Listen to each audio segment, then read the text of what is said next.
Okay, so in this example, we're being told that the areas of three of the faces of a right rectangular prism are 12 centimeters squared, 16 centimeters squared, and 24 centimeters squared. And it's asking what is the volume.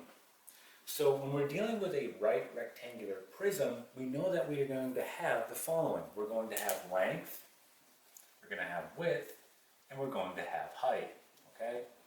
And we know that when we multiply these, we're going to get the volume, right? So, in other words, length times width times height will equal our volume, right?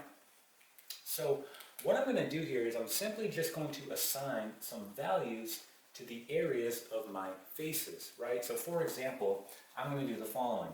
I'm going to say that length times width is going to be equal to 12 centimeters squared. So I'll do length times width is equal to 12 centimeters squared.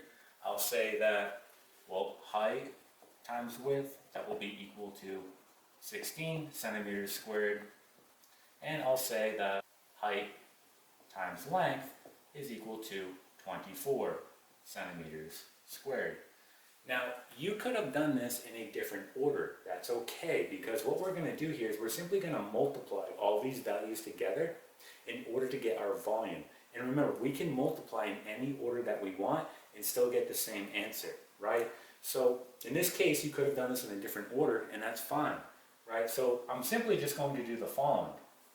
I'm going to write the following. I'm going to have length times width times height times width times height times length. And this is going to be equal to, well, it's going to be 12 times 16 times 24. Okay? So when we do this out, we're going to get the following, right? We're going to get L squared, right? We're going to get W squared, and we're going to get H squared, right? And when we multiply these numbers here, we're going to get the following. So 12 times 16 times 24 is going to be equal to 4,608. So we're almost done here. Again, length times width times height is equal to my volume. That's what we're trying to find, right? So notice here I have L squared, W squared, and H squared. If I simply just take the square root on both sides, I can get rid of the exponent of 2. So in other words, I get length times width times height is going to be equal to the square root of 4,608.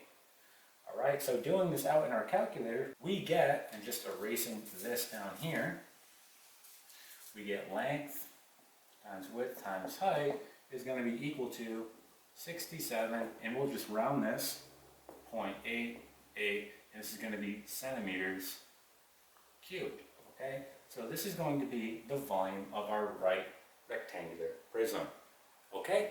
And that is it.